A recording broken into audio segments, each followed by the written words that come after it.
Le ordino a su exesposa embarazada cantar en su boda, solo para humillarla frente todos. Pero llamas imagino que su voz se convertiría en su peor castigo.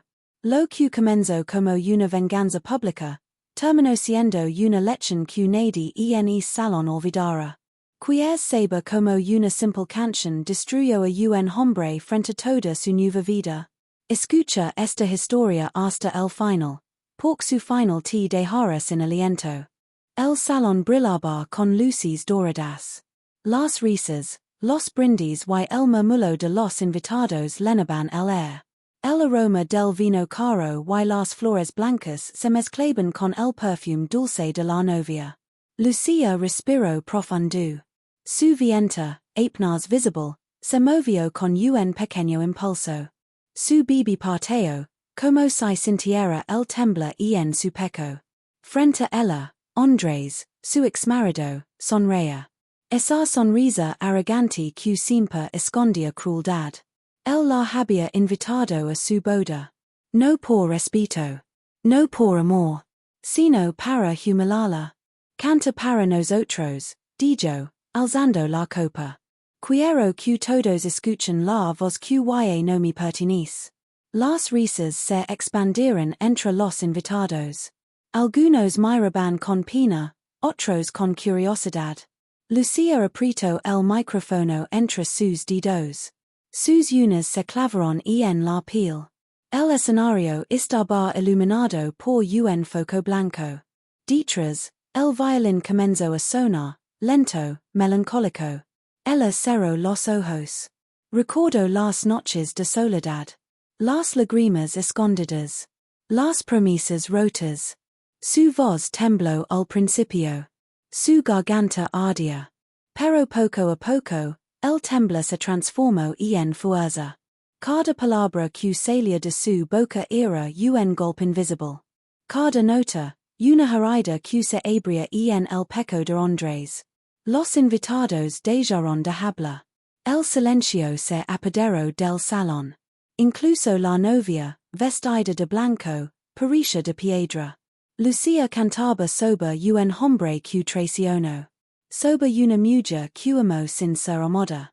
Sobre un corazón que no olvidó, pero que aprendió a sobrevivir. La letra era su historia. Su confusión. Y su venganza. La voz se elevó con un tono tan puro que hizo temblar las copas. Las lágrimas comenzaron a deslizarse por los rostros de los presentes. Andrés intentó sonreír, pero su rostro se endureció. Sus ojos la siguieron, confundidos. Lucía abrió los ojos al final del verso. Lo miró directo, sin miedo.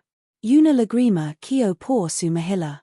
Y con un último suspiro, entonó la frase final. Y no te pertenezco. El último acorde vibró en el air como un hilo de fuego.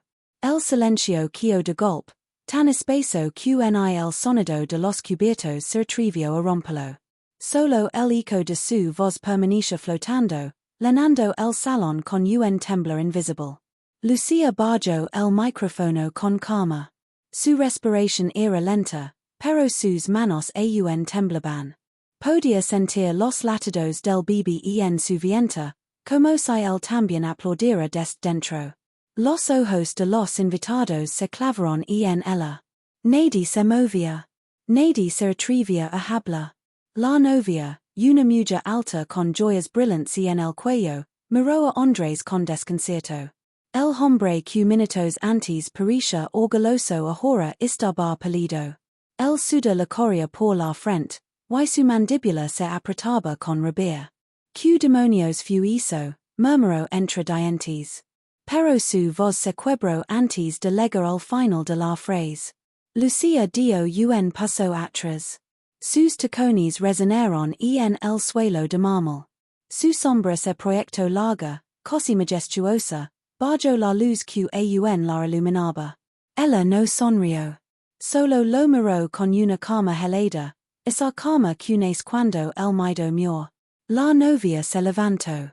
Eso es cierto, le preguntó a Andrés, con la voz cargada de un temblor que apenas podía contener. Esa canción habla de ti.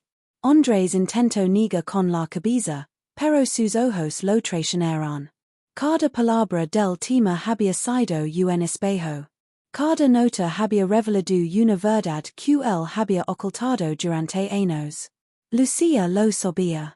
Sabía que su voz, esa que él usó para controlarla, se convertiría en su ruina. El público empezó a murmurar.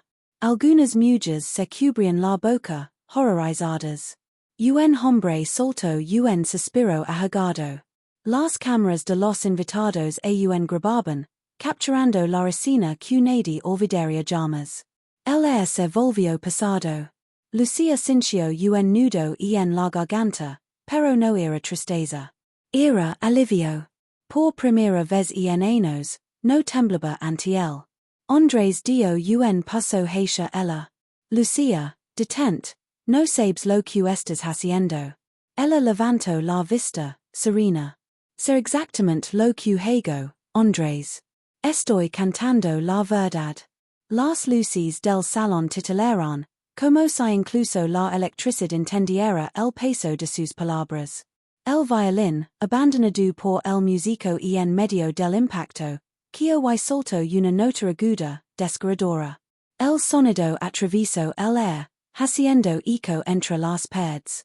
Y entonces, alguien comenzó a aplaudir. Primero fue una mujer al fondo. Luego otra. Y otra. Hasta que el salón entró se llenó de aplausos. Fuertes. Largos. Incontenibles. Lucía no esperaba eso. No esperaba respeto. Solo liberación. Pero lo que encontró fue algo más poderoso, justicia. Andrés se quedó inmóvil, observando como su propia boda se desmoronaba ante sus ojos. La novia rompió el ramo y lo lanzó al suelo. Las flores blancas se esparcieron como cenizas sobre el mármol brillante. Es un monstruo, le gritó, antes de marcarse entre los invitados, con lágrimas corriendo por su rostro. Andrés quiso seguirla, pero las miradas de todos lo detuvieron. Era como si el mundo lo hubiera condenado en silencio. Lucía dio media vuelta y caminó hacia la puerta. Cada paso era un acto de libertad. Cada respiración, una promesa para el hijo que llevaba dentro. Cuando llegó al umbral, se detuvo. Giró una última vez la cabeza. Andrés estaba de rodillas, con la mirada perdida, rodeado de murmullos y desprecio. Lucía cerró los ojos y sonrió apenas. Por fin, el silencio le pertenecía a ella. Y con la frente en alto, salió al aire fresco de la noche, donde las luces de la ciudad parecían aplaudir su victoria. El aire de la noche estaba cargado de humedad. El viento soplaba suave, moviendo su vestido como si quisiera lavarse lejos. Lucía sintió el aroma de las flores del jardín del hotel mezclarse con la brisa fría. Por primera vez en mucho tiempo, respiró sin miedo. La luna, enorme y brillante, se alzaba sobre el cielo de la ciudad. Sus rayos plateados caían sobre su rostro, iluminando las lágrimas que, ahora, no eran de dolor, sino de alivio. El sonido de los aplausos aún resonaba en su mente, pero ya no necesitaba escuchar más. Su voz había eco justicia donde las palabras nunca pudieron hacerlo. Un guardia del lugar se acercó, sorprendido. ¿Está bien, señora? Lucía asintió con una leve sonrisa. Sí, por fin lo estoy. Se apoyó contra una de las columnas del jardín. El cansancio se apoderó de su cuerpo, y por un momento temió caer. Levó una mano a su vientre. Ya terminó, susurró. Ya estamos a salvo. A lo lejos, las voces del salón se alzaban en confusión. Podía escuchar los gritos de Andrés intentando explicar lo inexplicable. Podía imaginar a los invitados alejándose, juzgándolo con las mismas miradas que él había usado para humillarla. Un coche negro se detuvo frente a la entrada principal. Era el chofer del hotel. Lucía se acercó lentamente, Todavía con el vestido sencillo que contrastaba con el lujo del lugar. El conductor bajó la ventanilla. Decía que la lleva algún sitio, señora. Ella miró el cielo un instant. Sí, dijo con voz firme. A casa. Durante el trayecto, las luces de la ciudad pasaban rápidas por la ventana. Cada edificio, cada esquina, parecía un recuerdo que se disolvía. Pensó en los años que pasó al lado de Andrés. En las promesas vacías. En los silencios forzados. En el amor que alguna vez creyó eterno, y que terminó convertido en una herida que la había obligado a volverse fuerte. Ahora, cada kilómetro que se alejaba del salón era un paso hacia su libertad. Un nuevo comienzo.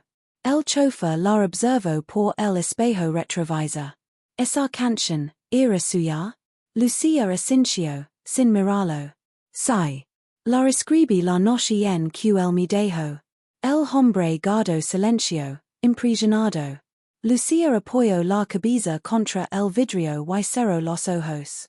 El motor del coche sonaba como una melodía lejana, constante, casi pacífica. De pronto, un leve movimiento la sacó de sus pensamientos. Su bibi se movió dentro de ella, más fuerte esta vez. Sonrió con ternura. Tranquilo, mi amor. Todo estará bien. El coche se detuvo frente a un pequeño edificio de fachada antigua. Lucía bajó despacio. El conductor ofreció su mano para ayudarla, pero ella la rechazó con una sonrisa agradecida. Gracias. Puedo sola. Subió los escalones, uno a uno, hasta llegar a su apartamento. Encendió la luz. El lugar era modesto, pero cálido. Las paredes guardaban el eco de su esfuerzo, de las noches trabajando, de las lágrimas secas que había dejado atrás. Dejó el bolso sobre la mesa y se miró en el espejo del pasillo. La mujer reflejada no era la misma que había sido abandonada. Tenía la mirada firme. El alma intacta. Y una nueva vida creciendo dentro de ella. Se quitó los pendientes, el maquillaje querido, el dolor de los hombros. Tomó un vaso de agua y se sentó junto a la ventana abierta. Las luces de la ciudad seguían titilando, como un millón de promesas en la distancia. En ese momento, su teléfono vibró sobre la mesa. Un mensaje nuevo. El nombre en la pantalla hizo que su corazón se detuviera un segundo. Era Andrés. Lucía lo miró, respiró hondo, y deslizó el dedo sobre la pantalla para abrirlo. Solo tres palabras. Frías. Desesperadas. Necesito hablar contigo. El silencio volvió a llenar el cuarto. El sonido lejano de un tren acompañaba el pulso de su respiración. Ella no respondió. Solo apagó el teléfono y lo dejó boca abajo. Se levantó y fue hasta la habitación. Sobre una cómoda, descansaba una vieja guitarra. La misma con la que escribió su canción. La tomó con cuidado, acariciando las cuerdas gastadas. Sus dedos comenzaron a moverse, suaves, creando una melodía nueva. Una canción que no hablaba de dolor, sino de esperanza. De renacimiento. La noche avanzó lenta, pero por primera vez, no había sombras que la asustaran. Lucía cerró los ojos mientras las notas llenaban el aire. El bebé se movía al ritmo de su música, como si entendiera cada acorde. Y en ese instant, comprendió que lo había perdido todo, sí. Pero que en esa perdida había encontrado lo más valioso de su vida, su voz, su libertad, y el poder de empezar de nuevo. La melodía siguió fluyendo, suave como el murmullo del viento entre las cortinas. Lucía tocaba con los ojos cerrados, y cada acorde era una caricia al alma cansada que había aprendido a sonar. Las notas llenaban el pequeño apartamento, mezclándose con el aroma del café que aún quedaba en la cocina y con el leve crujido de la madera bajo sus pies. Su mente vagaba lejos, más allá del ruido de la ciudad, más allá de los recuerdos. Penso en la niña que fue, sonadora y valiente, antes de que el amor se transformara en tormenta. Penso en las veces que su voz fue silenciada, en las noches que temió no volver a cantar jamás. Y ahora, allí estaba, viva, con una nueva canción que brotaba de su corazón como agua pura. Terminó de tocar y dejó la guitarra a un lado. El silencio que seguió no era vacío, era paz. Camino hasta el balcón y abrió las puertas. El aire fresco de la madrugada la envolvió. Las luces lejanas de los autos parecían luciérnagas sobre el asfalto. El cielo, un oscuro, comenzaba a mostrar un tono azulado en el horizonte. El amanecer se acercaba, lento, inevitable, hermoso. Lucía se abrazó a sí misma. No por miedo, sino por ternura. Sintió una lágrima correr por su mejilla, y esta vez, no la limpió. Era una lágrima de alivio, de gratitud, de renacimiento. Pensó en Andrés. En como había tratado de romperla. En como había planeado su humiliación, creyendo que su voz sería su venganza. Pero no entendió que su voz siempre había sido su fuerza, su verdad, su refugio. Recordó la mirada de la novia cuando la canción terminó. Aquella mujer que creyó casarse con un hero y descubrió un villano. Recordó los aplausos, las miradas, el eco de la última nota que había cortado el aire como una sentencia. Y comprendió que la vida a veces escribe justicia en los lugares menos esperados. El bebé se movió otra vez.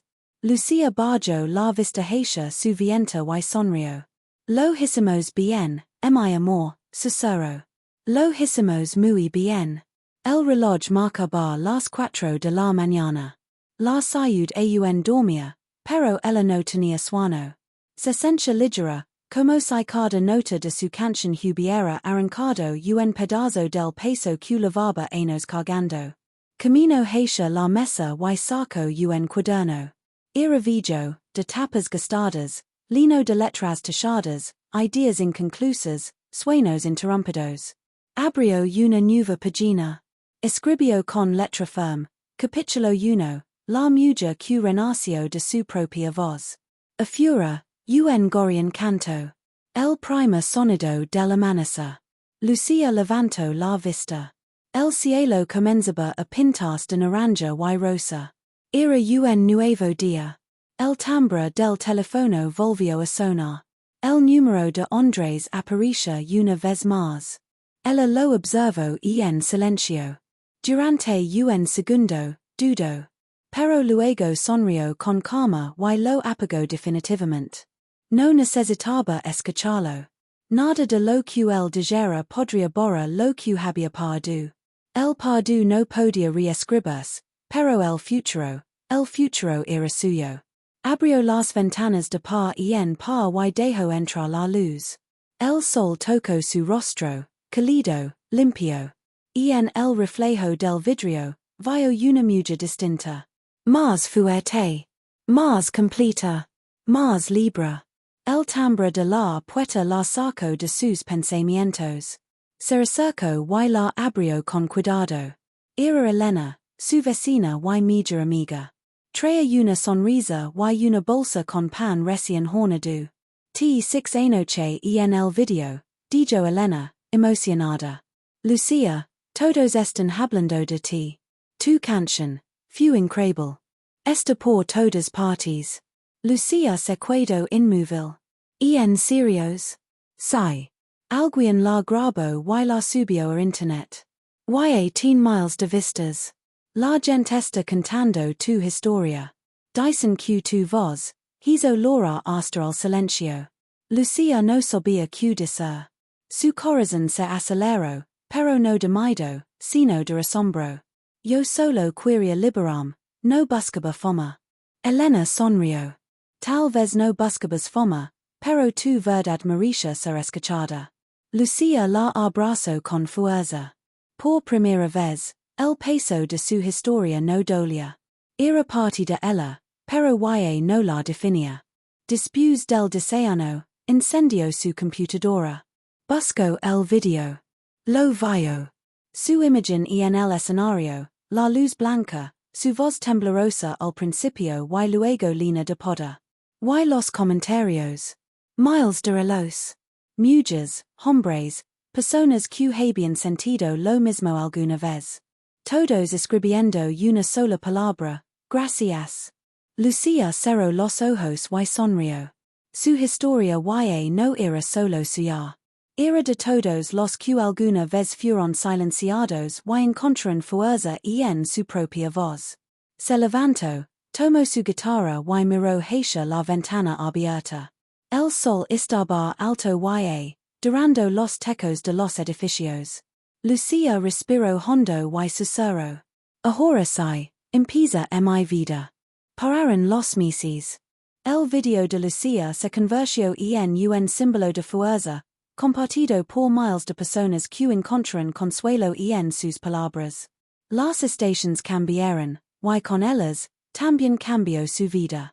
El día del parto llegó con un amanecer sereno. El hospital olía esperanza, a flores y lluvia reciente.